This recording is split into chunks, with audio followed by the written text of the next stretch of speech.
안녕하세요. 오늘은 바이블 아카데미 두 번째 시간입니다. 보시다시피 오늘은 또 교회에 있는 제 자리에서 또 진행하고 있습니다.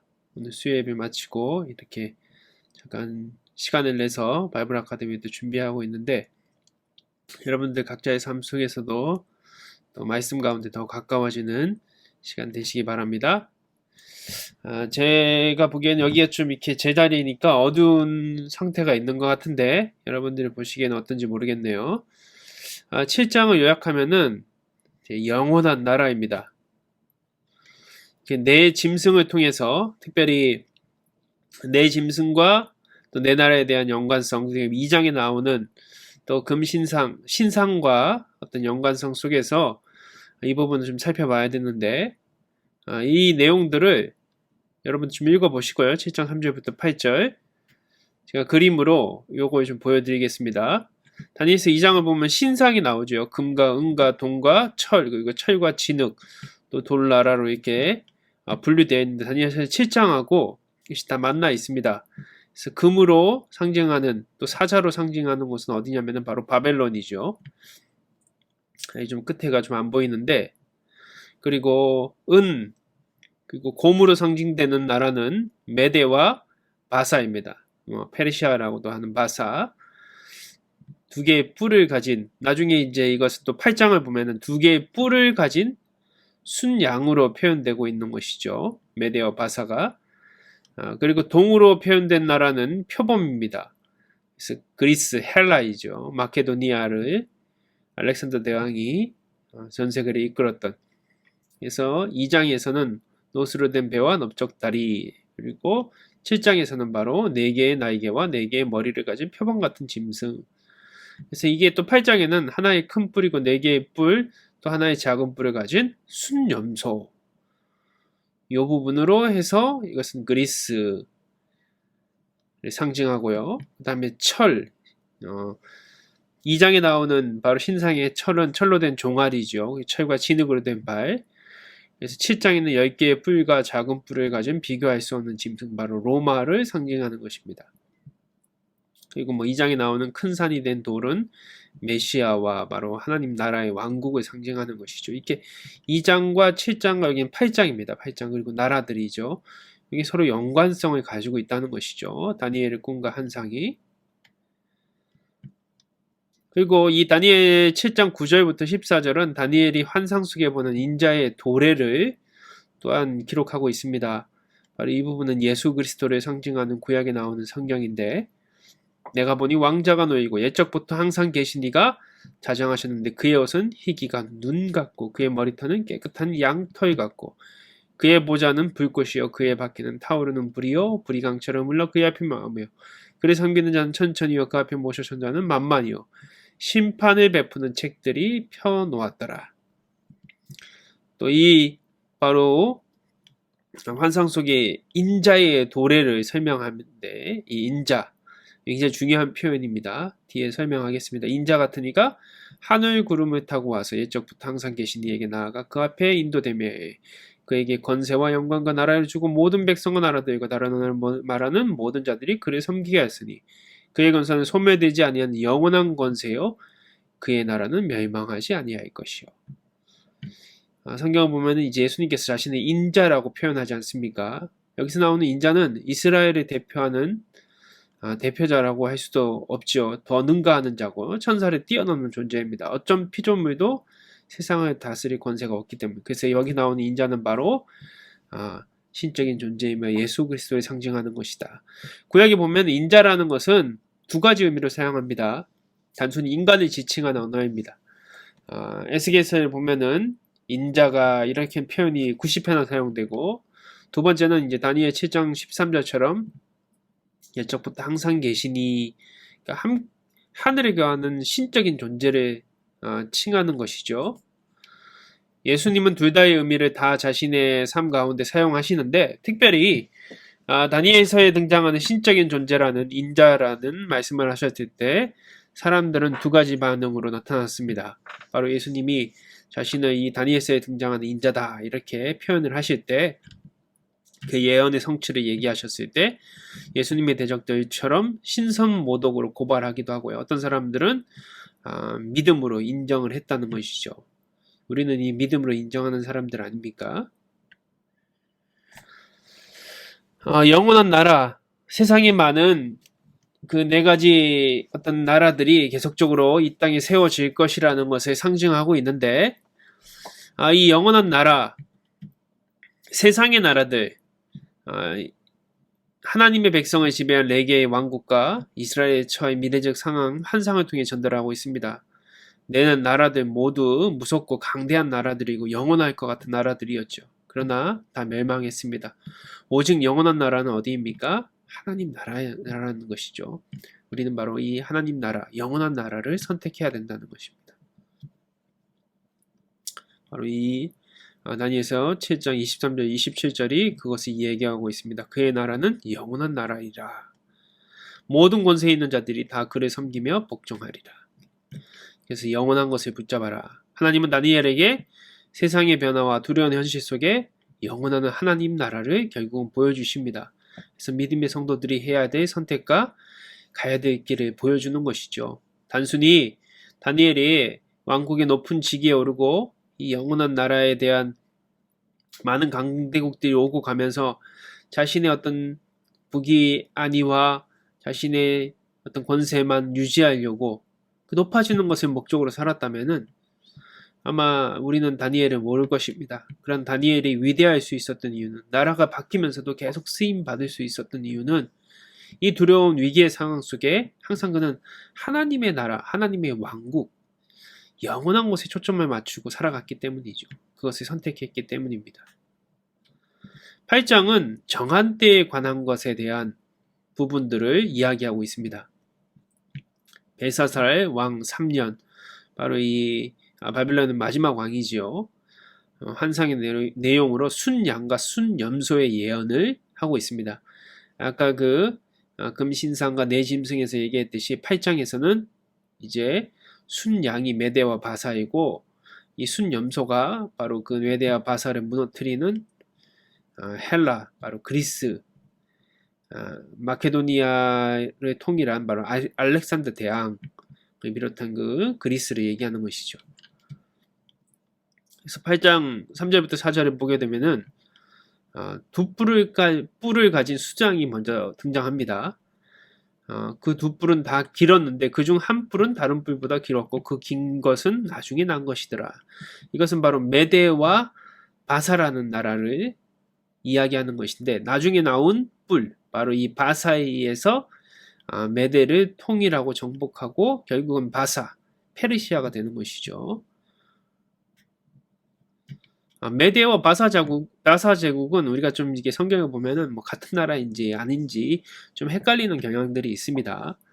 메대는 사실은 이제 바벨론과 바벨론 시대에 여러 나라들이 있었고 지역들이 있었을 거 아닙니까? 메대인이라는 이 메대 지역이 바벨론의 흡수 통일이 돼서 살았지만 그들은 어느 순간 이제 독립을 한 것이죠. 그 바사도 이 지역이 있었습니다. 그래서 처음에는 메대와 바사 중에 우리가 잘 아는 성경을 보면 이제 메대가 다리오 왕을 통해서 바벨론을 무너뜨린다고 나오지 않습니까? 그럼 두 나라는 같은 나라인가 아니면 다른 나라인가 궁금하잖아요. 이 신상의 은으로 상징되는 메대와 바사 제국은 바벨론을 정복합니다. 바벨론 정복한 왕이 메대 사람 다리오라고 얘기하지 않습니까? 그리고 다리오와 우리가 보통 포로 기한 때 고레스 왕의 칙령에 의해서 포로가 기한하는데, 그때 바로 바사, 페르시아의 고레스, 이 둘 사이에 어떤 관계가 있을까? 역사학자들은 다리오 왕을 메대의 5번째 왕이라고 생각하면 바로 카악사레세 2세라고 봅니다. 이 카악사레세 2세와 남매인 만대인이 결혼한 사람이 바로, 결국한이 아니라 결혼한 사람이 바로 바사 국왕. 그러니까 이게 아까 지역별로 나라들이 조금씩 있었다고 하지 않았습니까? 그래서 그 바사라는 지역의 국왕이었던 캄비세스라는 사람입니다. 그리고 바로 그 자녀가 고레스 2세입니다. 그러니까 이 메대와 바사는 사실은 뭐 외삼촌가? 그렇죠. 뭐 조카 이런 사이죠. 그래서 처음은 이제 캄비세스 시대에는 바사국이 메대국의 속국이었습니다. 그러니까 메대가 지역적으로 더 크고 더 강성했다는 것이죠. 그래서 속국처럼 지냈는데 고레스가 왕이 된 후에 독립을 합니다. 그러나 완전 독립은 아니고 결국 이 바로 자기의 외삼촌인 카악사레스 2세의 딸하고 결혼을 합니다. 그래서 처음에는 그의 장인인 바로 카악사레스 2세 다리오에게 충성을 하면서 메데 바사 왕국이라는 이제 동맹이 형성되면서 우선은 이제 메데가 전체적으로 지배를 한 것이죠. 그래서 다리오 왕을 이제 왕처럼 추대를 합니다. 근데 자신은 이제 그때도 정복 전쟁을 계속 벌여요. 그래서 정복 전쟁이 다 마친 후에는 이제 자신이 결국은 이제 메데를 흡수하면서 바사 왕국이 돼버립니다. 그래서 스스로 왕이 되죠. 그게 BC 538년입니다. 그러니까 무슨 얘기냐면은 메데와 바사가 서로 동맹처럼 이렇게 지내다가 결국은 예언한 것처럼 두 뿔이 있었는데 뒤에 나온 뿔 바사가 메데를 흡수해 버린다는 것이죠. 그래서 바사 페르시아 시대가 되는 것입니다. 근데 다시 이제 순양이 서쪽에서 옵니다. 바로 이 순염소에 의해서 순양은 서쪽에서 온 순염소에 의해서 정복이 되는데 바로 이 순염소가 누구냐면 바로 헬라죠. 그리스죠. 여기 서쪽에서 일어난 그리스대인 마케도니아 알렉산더 대왕에 의해서 BC 333년에서 331년에 페르시아 제국이 정복을 당합니다. 그래서 순염소 그리스는 점점 강성해져서 인도까지 공격하죠. 그래서 여기 8장 8절을 보면 큰 뿔은 알렉산더 대왕을 상징합니다. 근데 그는 안타깝게도 33살의 나이에 정복 전쟁 중에 죽게 되고 후계자가 없었죠. 그래서 부하 4명의 장군이 이제 나라를 나눠 갖게 되는데 바로 성경이 예언한 것처럼 뚜렷하게 보이는 뿔레처럼 4왕국으로 나눠집니다. 그래서 알렉산더 대왕 다음에 4개의 왕국, 4 장군에 의해서 나눠졌다가 결국은 정복 전쟁, 서로 전쟁을 하면서 이 헬레니즘 왕국은 새 왕국으로 정리가 됩니다. 그래서 마케도니아 지역, 여기 바로 지금의 그리스 지역이죠. 이 지역은 안티고노스 왕조가 세워지고 그리고 이집트 지역은 프롤레마이어스 왕조가 세워지고 다 이제 헬레니즘, 그리스 영향권에 있는 그리고 우리가 제일 중요하게 여기는 바로 이 동알 지금 페르시아라든지 또 여기가 이제 이스라엘 지역이지 않습니까? 이 지역은 팔레스타인 지역을 다 통치하는 이 수리아의 셀루코스 왕조가 여기를 이제 지배하게 됩니다. 그런데 첫 번째 작은 뿔은 여기서 이제 첫 번째 작은 뿔이라는 게 등장하는데 바로 아까 얘기한 것처럼 여기 수리아의 셀루코스 왕조의 안티오쿠스 4세라는 사람이 자신의 이름을 에피파네스라고 했는데 에피파네스는 그 뜻이 자신의 이제 신의 현현이다. 신이 나타난 것이다. 이런 뜻을 가지고 있습니다. 다니엘 8장 8절부터 9절에 보면은 그중 한 뿔에서 또 작은 뿔 하나가 나서 남쪽과 동쪽과 영화로운 땅을 향하여 심히 커지더니 뭘 상징하냐면 바로 이 안티오코네스 4세를 상징하는데 바로 헬라에게서 나온 나라들 중에 이 안티오코스 4세가 굉장히 나쁜 일을 합니다. BC 175년에서 163년 동안 수리아를 다스렸는데 이 사람이 예루살렘을 공격하여 단 3일 만에 8만 명을 죽이고 성전을 더럽힙니다. 이 안티오코네스의 악행은 마카베오서에 잘 기록되어 있습니다. 그 문은 물론이고 사람들을 죽이고 오만 또 신성 모독을 하고 돌아가는 것이죠. 이런 미치광이 이제 유대인들은 이 사람의 이름을 에피파네스를 다른 자신들의 말로 바꿔서 미치강이라고 불렀는데, 이런 학살자가 저지른 무서운 탄압을 바로 이 유대인 마카베우스가 게릴라전을 통해서 이제 이 헬라 수리아 왕국을 몰아내고, 셀리오쿠스 왕조를 몰아내고 예루살렘을 잠시 탈환합니다. 그리고 다시 성전을 정화하지요. 이것을 기뻐하며 지키는 그 명절이 그 유명한 유대인의 하누카입니다. 그래서 해피 하누카라고 적혀 있는데, 우리의 새해하고 비슷하게 그 시기가 바로 이 하누카 명절의 시기거든요. 그래서 유대인들은 지금도 새해가 되면 이 해피 하누카라는 절기를 지킨다는 것이죠. 이 가장 유대인들에게는 악한 왕으로 기록되고 있는 왕이 바로 안티오쿠스 4세 에피파네스. 그 예언이 다니엘서 8장에 기록되어 있다. 그래서 정한 때 이것을 예언하고 있는데, 이 환상의 뜻을 알고자 할 때 가브리엘이 다니엘에게 찾아옵니다. 그리고 정한 때에 대해서 알려주죠. 하나님은 가브리엘 천사를 통해서 정한 때에 관한 것을 설명합니다. 세계사에 일어날 놀라운 왕과 왕국에 대한 이야기와 이스라엘의 운명에 관한 것이죠. 바로 아까 얘기했던 그런 부분들인데, 특별히 가브리엘 천사가 성경에 등장하면은 가브리엘 천사는 갑자기 가브리살이 생각이 나는데, 보통 이제 가장 기쁜 소식을 전하는 천사거든요. 그러니까 이 전체가 결국은 두렵게 만드는 소식들인 것처럼 보이지만 하나님의 최후 승리라는 기쁜 소식을 알려주는 것입니다. 그래서 하나님의 강한 자라는 뜻이고, 마리아에게 예수님이 탄생할 것을 알려주죠. 그래서 그 유명한 수태고지, 이 그림은 특별히 레오나르도 다빈치의 수태고지인데, 뭐 위작이다, 레오나르도 다빈치의 그림이 아니다, 뭐 그런 얘기도 있었지만, 결국은 이 합법이라든지 뒷부분에 이렇게 좀 연하게 이런 합법들이라든지 이런 그림의 어떤 필체라든지 그런 부분들이 결국은 진품이라는 결론이 난 그림인데, 보통 수태고지를 보면 다 가브리엘 천사를 이렇게 표현하고 있습니다. 기쁜 소식을 전하는 것이죠. 정한 때 곧 미래를 아는 것은 우리의 바람이고, 미리 준비할 수 있어 우리는 유익을 주지요. 반대로 미래를 알지 못하면 우리는 두려움을 가집니다. 다니엘도 이 두려운 내용의 아이타가 일어납니다. 너무 두려워서 무서워하지요.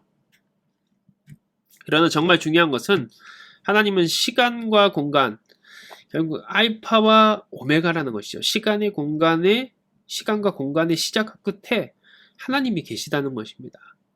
정한 때를 알고 계신 분이라는 것이죠. 분명한 것은 그 과정에서 고난과 시련이 있고요, 어려움도 있지만 결국은 시작도 끝도 하나님이 함께 계시고 하나님이 최후 승자가 되신다는 것입니다. 그러니 이 약속을 믿고 그 정한 때에 대한, 미래에 대한 두려움보다 우리가 정말 믿어야 될 것은 하나님이라는 것이죠. 하나님을 믿으면 그 두려움을 극복할 수 있습니다. 당연한 것이죠. 하나님이 결론이니까요.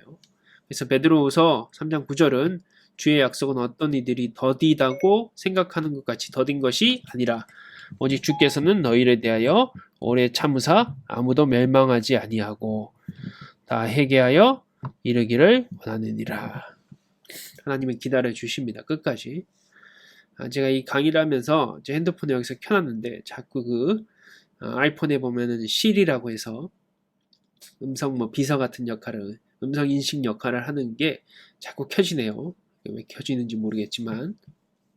그래서 제가 잠깐씩 거의 끌려고 움직이고 있습니다. 9장은 71회라는 것이 등장합니다.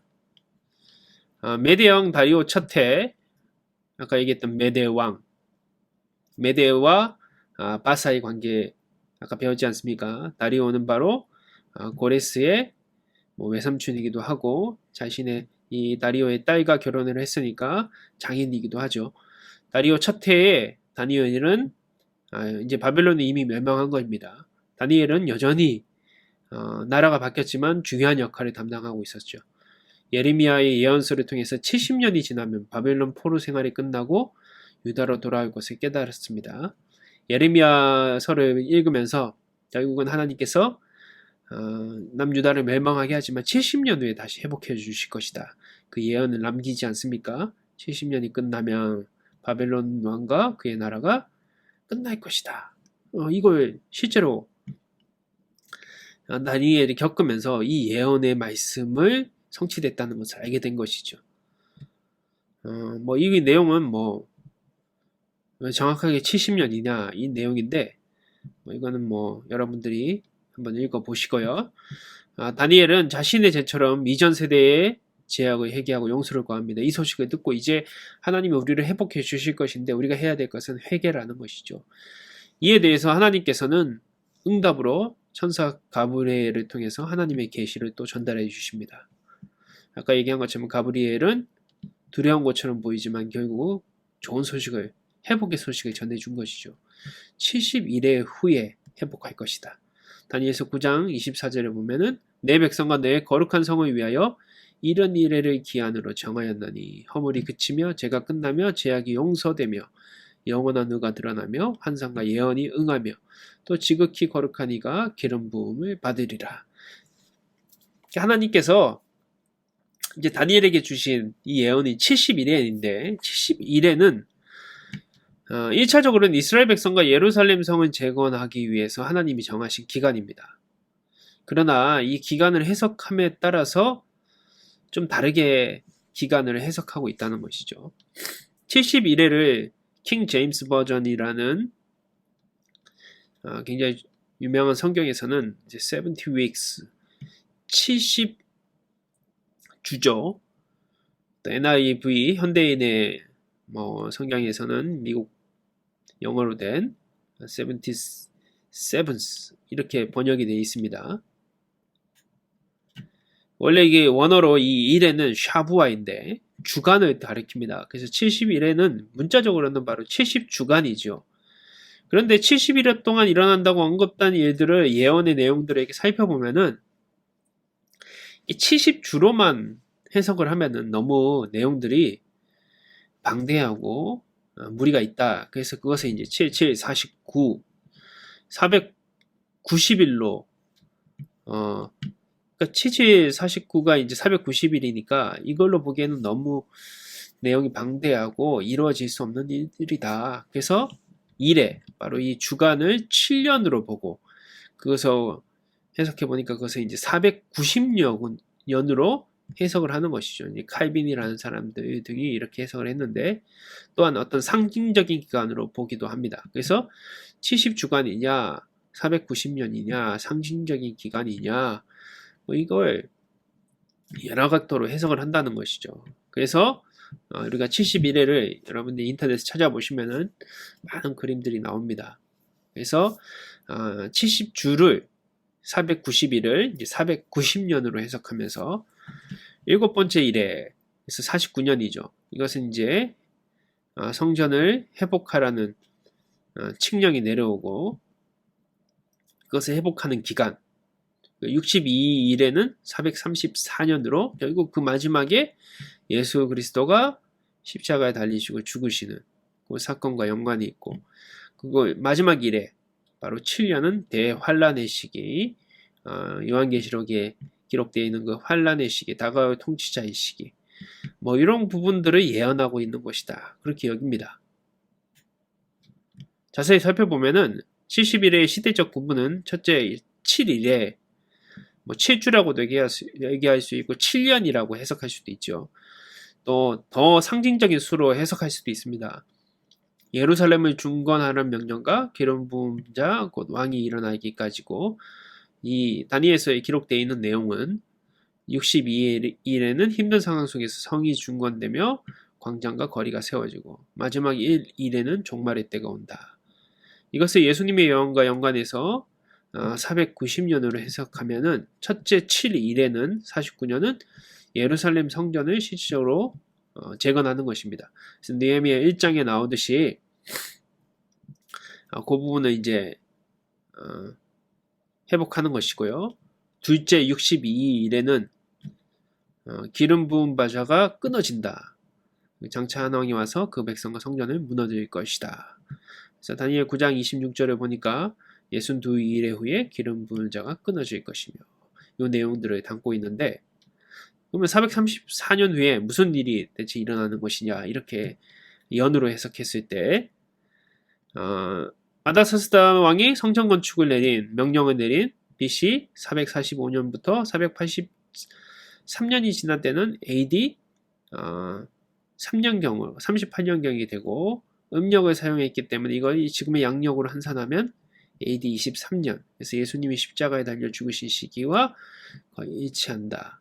그러니까 여러분들이 이런 내용들을 이렇게 보시면서 정확하게 떨어지는 것보다는 상징적인 숫자이기도 하지만 대체적으로 이렇게 해석을 해서 바로 이 말씀의 예언이 장차 한 왕이 오시고 그 왕이 결국은 성읍과 성소를 무너뜨린다.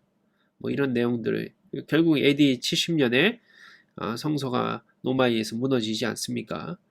그래서 성읍과 성소를 무너뜨릴 왕은 로마 군사를 가리키고, 바로 이 예언이 예수님의 십자가를 예언한 것으로 해석을 한다는 것이죠. 이 내용들이. 마지막 1에는 종말의 7년 대환란을 예언하는 것이다. 종말의 7년 대환란과 동일한 앞으로 오게 될 마지막 때로 보는지에 따라서 해석이 달라지기도 하지만, 우리가 434년의 역사로 그렇게 이제 해석을 했다면은 마지막도 7년 대환란으로 해석하는 게 맞다.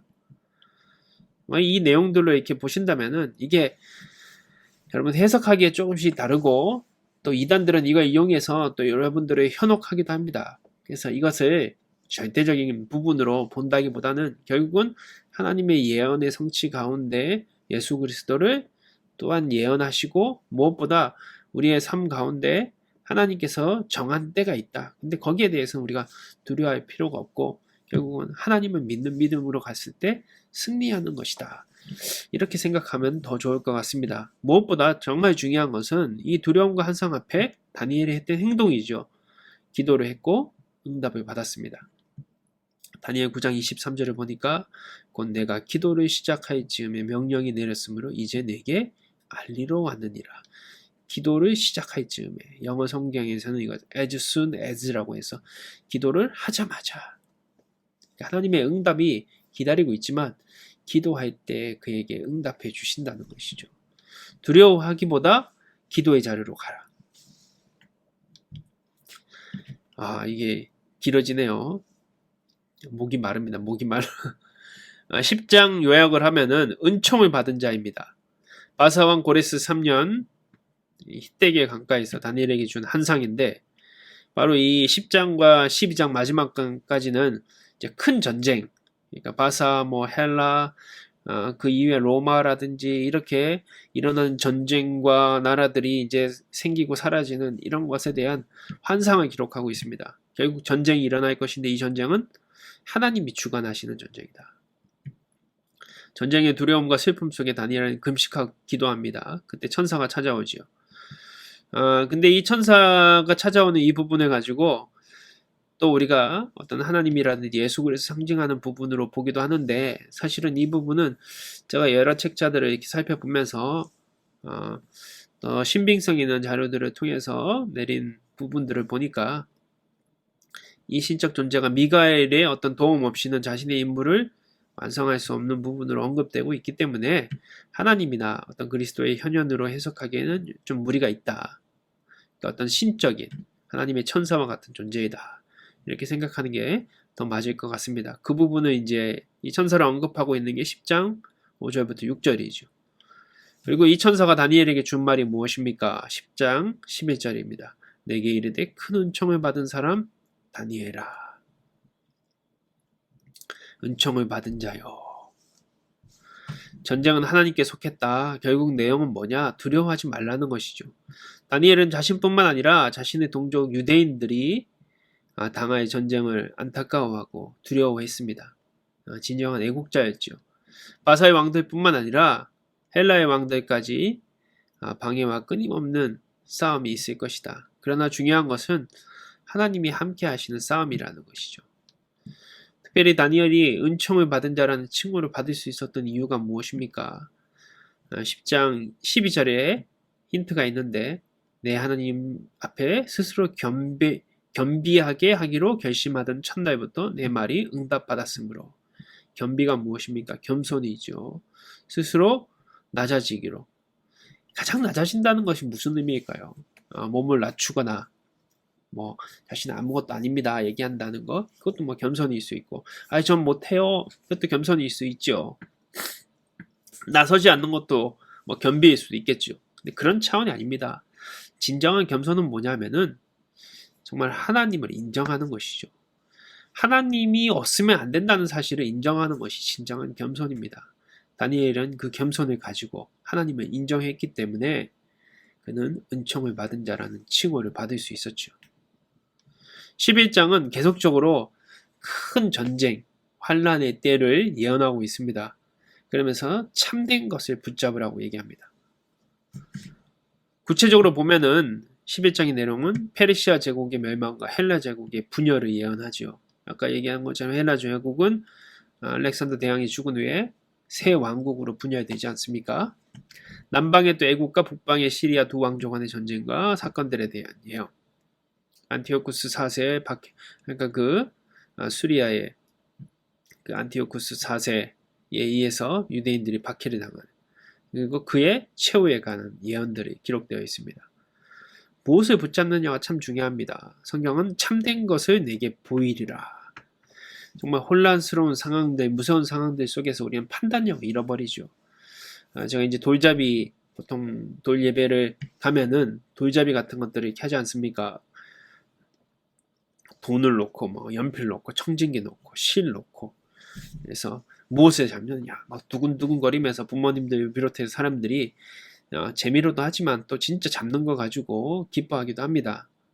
다들 이제 돈을 잡으라고 그러고 뭐 연필 잡으라고 그러고 그러죠. 근데 어떤 제가 돌잔치를 갔는데 특별한 돌잔치를 봤어요. 거기 갔더니 두루마리 두루마리처럼 이렇게 돌돌 말아놓은 종이에다가 하나님의 말씀과 성경의 인물들을 기록해 놓고 그것을 뽑게 하는 거예요. 그래서 다윗, 하나님의 마음에 합한 자, 모세, 온유가 온 짐에도 미치는 자, 하나님의 열정, 솔로몬, 하나님의 지혜, 이런 사람을 살기를 원한다. 그래서 그걸 뽑게 하더라고요. 참 좋은 것 같아요. 정말 어떤 사람이 되기를 원하느냐, 무엇을 잡기를 원하느냐. 진짜 우리가 돈도 잡고 뭐 연필도 잡고 참 좋겠죠. 근데 진짜 잡아야 될 건 뭐냐? 하나님의 말씀이지 않습니까? 참된 것의 어원은 MS라는 단어인데, 이 어원 자체가 아멘, 아멘에서 온 것입니다. 아멘은 바로 영속적인 것, 변하지 않는 것, 참된 것을 선택하고 따르겠다는 고백이죠. 그렇다면 거짓된 것은 무엇입니까? 다니엘서 이제 11장은 붙잡지 말아야 할 것을 얘기합니다. 페르시아의 멸망과 헬라의 분열, 안티오쿠스 4세의 유대계 박해 등 세상의 흥망선쇠와 부유와, 그 다음에 무엇보다 하나님이 인정하지 않는 것이죠. 한마디로 강하고 잘되고 번성하는 것을 쫓아가지 말고 붙잡지 말라고 합니다. 그 넷째는 그들보다 심히 부유할 것이요, 그가 부유함으로 강하여진 후에는 강성하게 될 것이다. 그러나 그 최후는 어떻게 됩니까? 종말에 이를 것이다. 이제 드디어 다니엘서 결론으로 가고 있습니다. 12장은 별과 같이 빛나는 사람입니다. 제가 참 좋아하는 말씀인데 다니엘이 본 환상의 결론입니다. 별과 같이 빛나는 사람이 되라고 얘기합니다. 큰 환란이 있을 텐데 너는 어떤 선택을 해야 되느냐? 12장 3절 같은 사람이 되거라.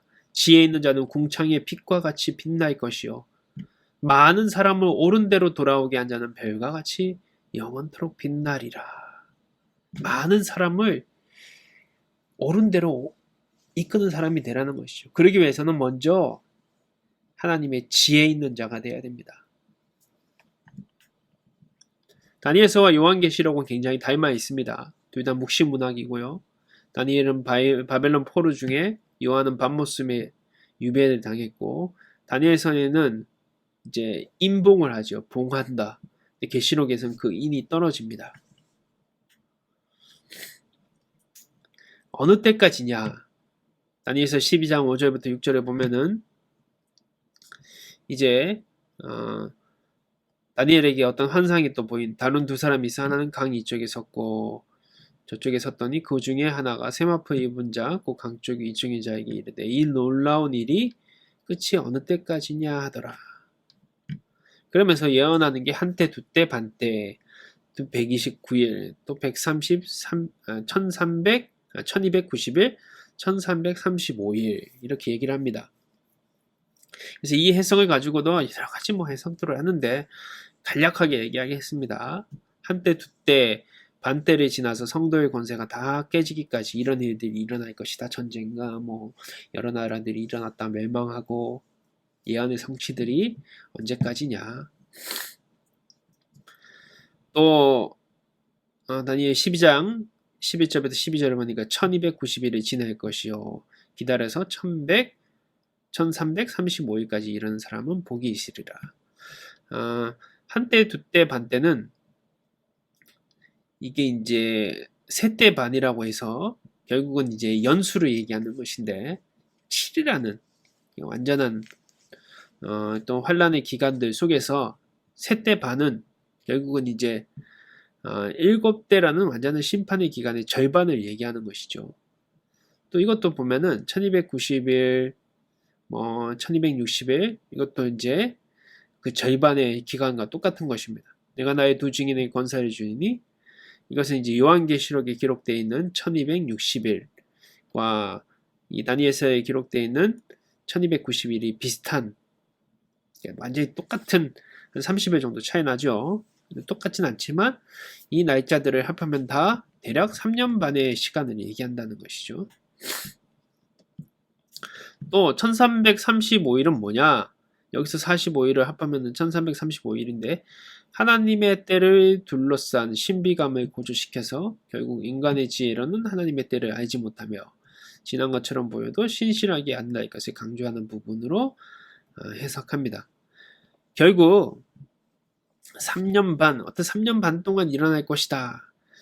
그런 의미를 가진 것이 아니라 환란의 시기가 이제 전체의 환란의 기간 동안에 다 이어 7년의 환란이 아니라 3년 반, 그 반 동안의 환란이 일어나고 그 다음에는 마지막 환란을 또 정리하는 또 시기들이 있지 않습니까? 그것을 상징하는 것이죠.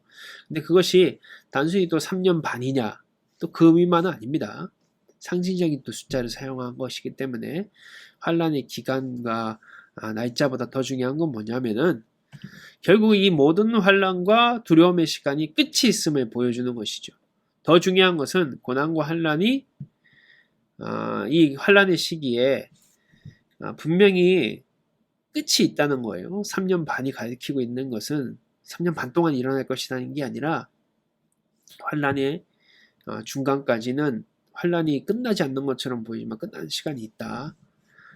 근데 이때 그 두려움이나 또 자신의 욕망 때문에 악한 길을 선택하는 사람들이 분명히 있을 거라는 거죠. 다니엘서 12장 10절 많은 사람이 연단을 받아 스스로 정결하게 하며 희게 할 것이나 악한 사람은 악을 행할 것이다.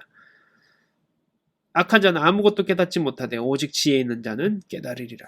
그러나 끝이 있음을 기억하는 결국은 지혜 있는 자가 되라는 것이죠. 영생을 꿈꾸며 선택하는 사람은 하나님의 책에 기록될 것이다.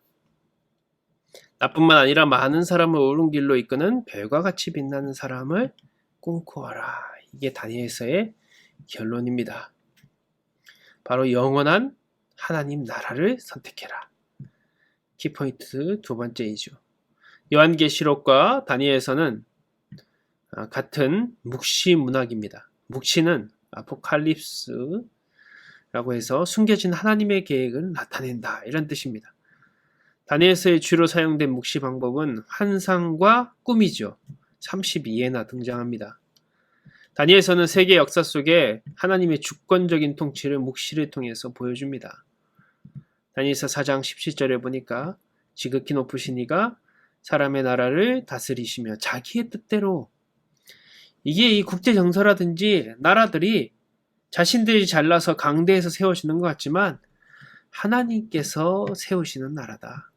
그것을 누구에든지 주시며 지극히 천한 자를 그 위에 세우시는 줄을 사람들에게 알게 하려 함이라. 이걸 깨닫는 사람이 지혜로운 사람이라는 것이죠. 바벨론 바사, 그리스 로마는 오고 갈 것이지만 하나님의 구속된 백성들을 통해 하나님 나라는 영원히 사라지지 않는다. 다니엘서는 포로되고 멸망한 유대인뿐만 아니라 오늘날 고난과 박해 그리고 위기 속에 있는 교회에도 주시는 희망의 약속이라는 것입니다. 어두컴컴한 것 같지만 결국은 하나님의 계획이 그 안에 도사리고 있다는 것이죠. 요즘에 코로나19라든지 여러 가지 어려움들이 있습니다. 또 교회의 위기라고도 얘기합니다. 그런데 교회의 진정한 위기는 거기서부터 시작되는 것이 아니라는 것이죠. 이 모든 것들도 하나님의 처음과 시작의 영역 가운데 있다는 것입니다. 이 위기 속에서 정말 진짜 위기는 하나님을 믿지 않는 거예요. 이것이 하나님의 경륜과 하나님의 역사 속에 있다는 사실들을 놓치고 세상의 무효함과 강함과 또 세상의 힘과 논리에 휩쓸려 가는 것입니다. 우리에게 주시는 하나님의 가장 중요한 이 다니엘서를 통해서 우리에게 주시는 것은 결국은 하나님의 영원한 통치, 하나님의 역사가 이 고난 가운데 시련 가운데도 있음을 알고 하나님이 결론이라는 사실을 믿음을 통해서 결국은 그 지혜를 소유하고 다른 많은 사람들도 정말 참된 것, 진리로 이끌어 인도하는 별과 같이 빛나는 사람이 되라는 것입니다. 위기는 진짜는 이 고난 속에서 드러나는 것이죠. 어둠 속에 별이 보이는 것입니다. 오늘 우리의 삶 가운데 다니엘서를 통해 주시는 하나님의 은혜가 충만하시기를 바랍니다. 다음 시간은 이제 1월 26일 화요일에 바이블 아카데미로 다시 만나도록 하겠습니다. 감사합니다.